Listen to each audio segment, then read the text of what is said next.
Hello friends, welcome to Magnet Brains where knowledge flows and idea grows. मैं हूं आपका social science educator और हम डिस्कस कर रहे हैं क्लास 7th एनसीईआरटी को। फ्रेंड्स, जैसा कि आप जानते हैं हम चैप्टर 6 को पढ़ रहे हैं और चैप्टर 6 में हमने अभी तक चैप्टर 6 के सभी इंपॉर्टेंट टॉपिक्स को देख लिया है और चैप्टर 6 से रिलेटेड हमने इसके एनसीईआरटी सॉल्यूशंस भी देख लिए हैं। अगर आपने हमारे प्रीवियस लेक्चर नहीं देखे हैं तो इस आई बटन पर क्लिक कर आप उस लेक्चर को जरूर देखें। चलिए फ्रेंड्स, आज के लेक्चर की शुरुआत करते हैं और आज के इस लेक्चर में हमें मल्टीपल चॉइस क्वेश्चंस को डिस्कस करना है।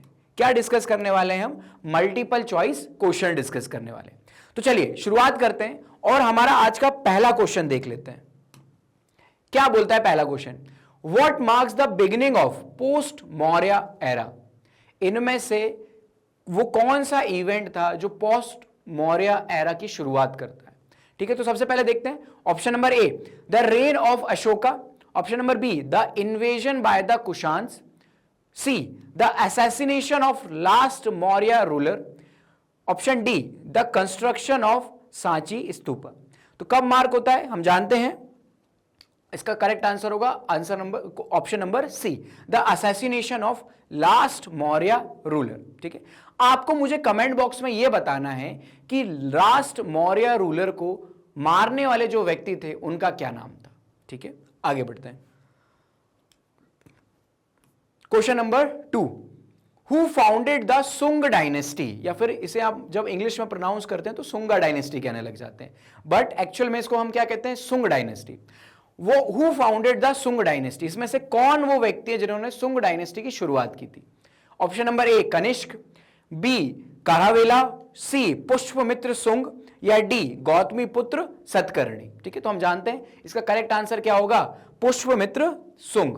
ठीक है, नेक्स्ट अगला question, the post Maurya period is also known as. Post Maurya period को किस नाम से जाना जाता है? Okay, option number A, the age of Ashoka.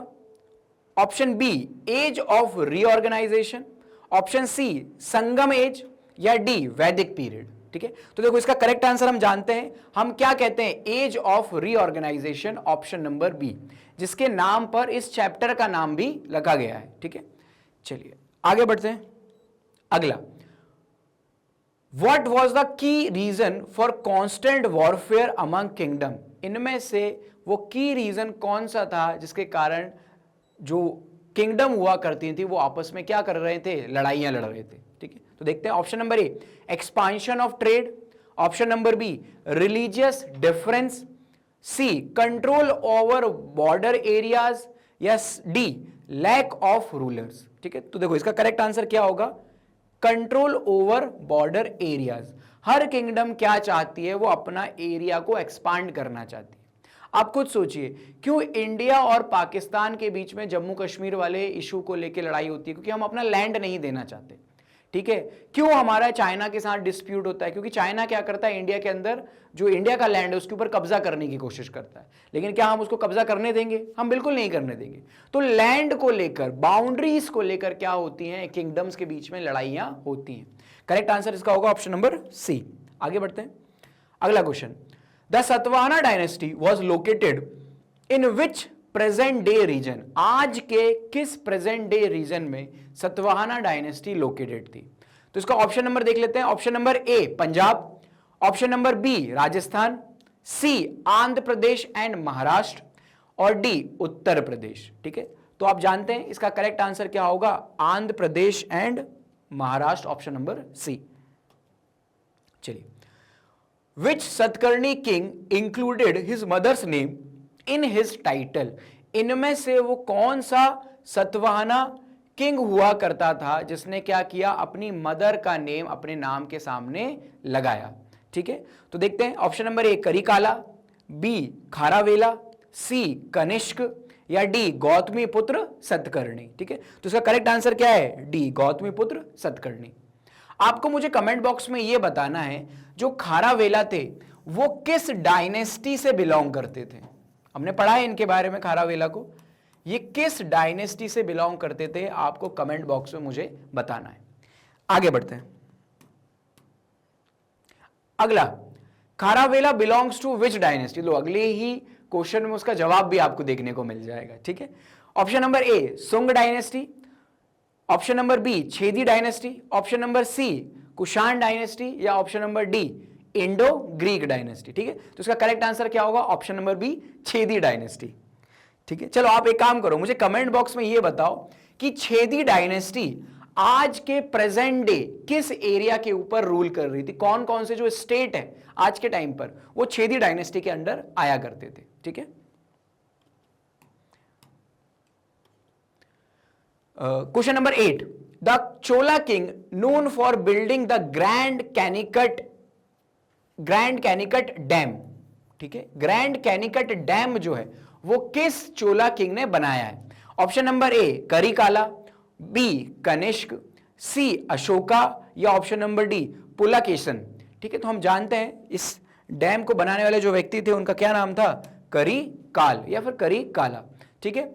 Grand Anicut dam, आप एक काम कीजिए, मुझे यह बताइए कि ग्रैंड कैनिकट डैम किस जगह पर लोकेटेड है, ठीक है। चलो आगे बढ़ते हैं।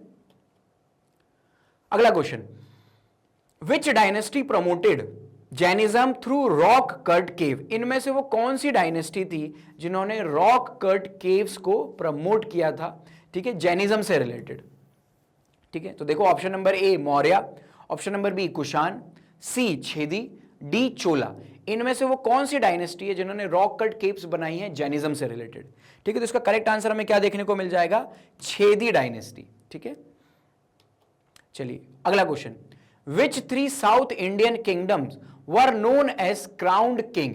इनमें से वो कौन सी 3 साउथ इंडियन किंगडम थी जिन्हें हम क्या कहते हैं? क्राउन्ड किंग के नाम से जानते हैं, ठीक है।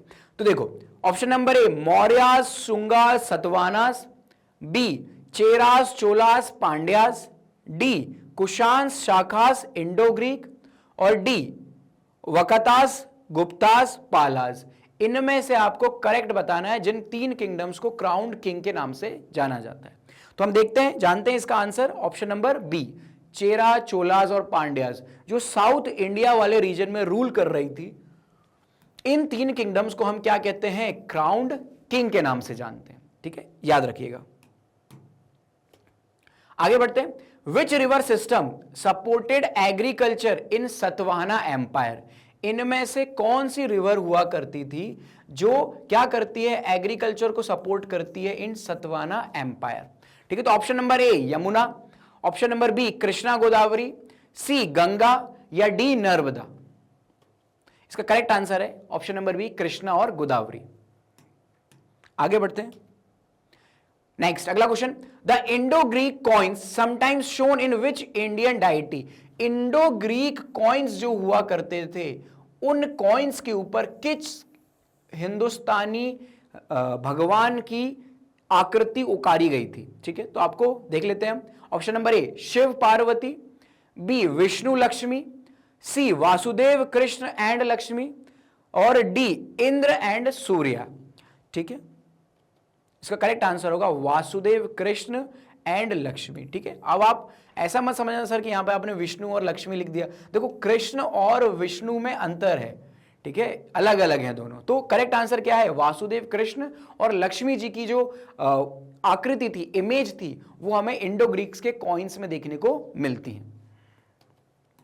अगला, the Satavahana coin depicting ships indicate. हमने देखा था कि जो सतवाहना एम्पायर हुआ करता था, है ना, जो सतवाहना एम्पायर हुआ, उनके जो कॉइन्स हुआ करते थे, मान लेते हैं कि ये कॉइन है सतवाहना का, इनके कॉइन्स पर हमें क्या देखने को मिलती है? बोट्स की आकृति, ना, ये ऐसी बोट वगैरह बनी रहती थी इनके कॉइन्स के ऊपर। तो ऐसा क्यों था? ये क्या डिपिक्ट करता है? Option number A agricultural richness, B trade and maritime power. Maritime का क्या मतलब होता है? समुद्री रास्ते से, ओशियंस के थ्रू जो आप रूट लेते हो ना, उसी को हम क्या कहते हैं? मैरीटाइम। रिलीजियस सिग्निफिकेंस, और डी ट्राइबल लाइफ। इनको क्या डिपिक्ट करता है आपको मुझे कमेंट बॉक्स में बताना है, ठीक है। तो इसका करेक्ट आंसर क्या होगा? ऑप्शन नंबर बी, ठीक है। क्यों? क्योंकि भाई देखो ट्रेड हुआ करता था उस टाइम पे किसके थ्रू? ओशंस के रूट के थ्रू। तो सतवाहना किंग ये बताते हैं अपने कॉइन्स के थ्रू कि देखो हमारी जो नेवी है वो कितनी पावरफुल है। अगला question number 14, the Shaka Samvat calendar starts from, जो साकास के टाइम पर संवत कैलेंडर आया था वो कब से शुरू होता है?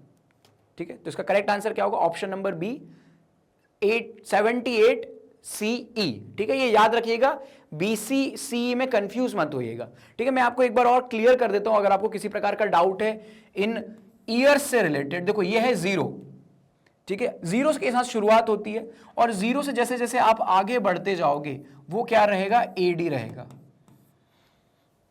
जैसे 1 2 3, फिर क्या आया बीच में? 78, 100, फिर क्या आया? ऐसे चलते चलते चलते 2000, फिर फाइनली अभी क्या आ गया? 2025।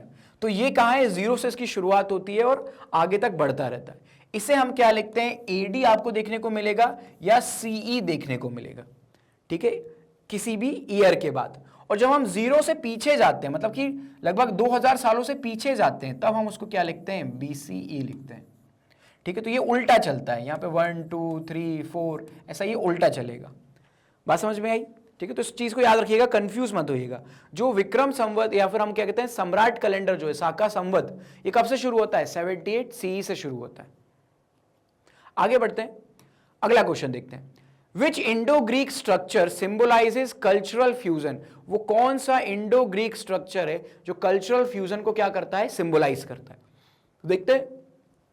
Option number A Bharhut stupa, option number B Heliodorus pillar, option C Udayagiri caves, या option number D grand Anicut. ठीक है, तो इनका करेक्ट आंसर क्या होगा? Option number B Heliodorus pillar. आप कमेंट बॉक्स में मुझे ये बताइए, इस पिलर, ये जो पिलर है ये कौन से गॉड से रिलेटेड है? ठीक है, चलो आगे बढ़ते हैं। अगला question, the Mathura school of art is known for using. जो मथुरा स्कूल ऑफ आर्ट है वो इनमें से किस चीज का यूज किया करता था? Option number A grey, option number B white marble, option number C red sandstone, या ऑप्शन नंबर डी ब्रोंज। इनमें से किस टाइप के पत्थर का या मेटल का यूज कर मथुरा स्कूल ऑफ आर्ट के टाइम पर जो इमेजेस हैं, स्कल्पचर्स वगैरह हैं, वो बनाए जाते थे? ठीक है, तो मथुरा स्कूल ऑफ आर्ट में किस चीज का यूज होता था? रेड सैंडस्टोन का यूज होता था। इस बात को याद रखिएगा। कमेंट बॉक्स में आप मुझे यह बताइए, जो गांधारा स्कूल ऑफ आर्ट हुआ करता था उसमें किस टाइप के पत्थर का यूज किया जाता था? ठीक है, चलो आगे बढ़ते हैं। The Gandhara school blended Indian and, इनमें से कौन सी स्टाइल? ठीक है, which of the following style? मतलब कि जो गांधारा स्कूल ऑफ आर्ट हुआ करता था उसमें दो स्टाइल मर्ज होती हैं। एक तो ऑब्वियसली इंडियन स्टाइल मर्ज होती है, और दूसरी कौन सी स्टाइल थी? तो देख लेते हैं। Option number A Roman, option number B Egypt, option number C Greek, या ऑप्शन नंबर डी चाइनीज। ठीक है, तो इसका करेक्ट आंसर हम जानते हैं क्या है? Option number C Greek. ठीक है, तो इंडो ग्रीक्स ने इसकी शुरुआत की थी। याद कीजिए कुशांस के बारे में। ठीक है, कुशांस कहां से आते हैं? बाहर से आते हैं, इंडिया के बाहर से आते हैं। वो इस आर्ट स्कूल की शुरुआत करते हैं। अगला question, which caves were build by Satavahanas for Buddhist monk? Satavahanas के द्वारा इनमें से कौन सी केव बनाई गई थी बुद्धिस्ट मॉन्क के लिए? ना, जो बुद्धिस्ट भिक्षु जो होते हैं उनके लिए कौन सी गुफाएं बनाई गई थी? तो option number A Udayagiri, option number B Ajanta, C Karla caves, या डी बदामी। ठीक है, तो इसका करेक्ट आंसर हमें पता है क्या है? कार्ला केव्स। ऑलराइट, आगे बढ़ते हैं। अगला, हु इज क्रिएटेड या फिर who is credited with the हाथी गुमा इंस्क्रिप्शन?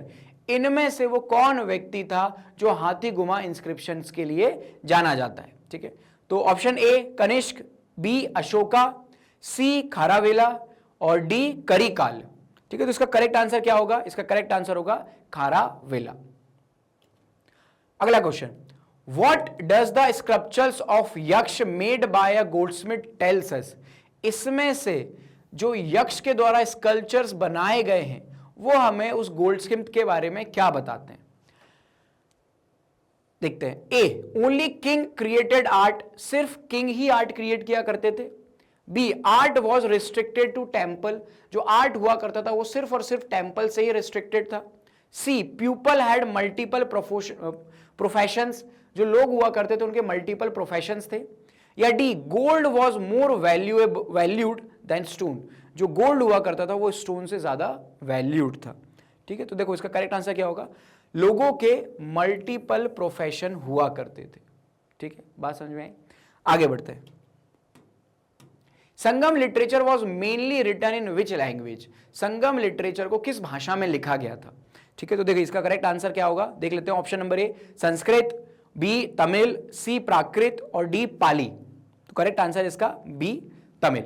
आप मुझे कमेंट बॉक्स में ये बताइए संगम लिटरेचर किस पीरियड से रिलेटेड है, मतलब कि उस टाइम पर संगम जो लिटरेचर जो है वो कौन से एम्पायर्स के अंदर, कौन सी किंगडम्स के अंदर बनकर सामने आता है।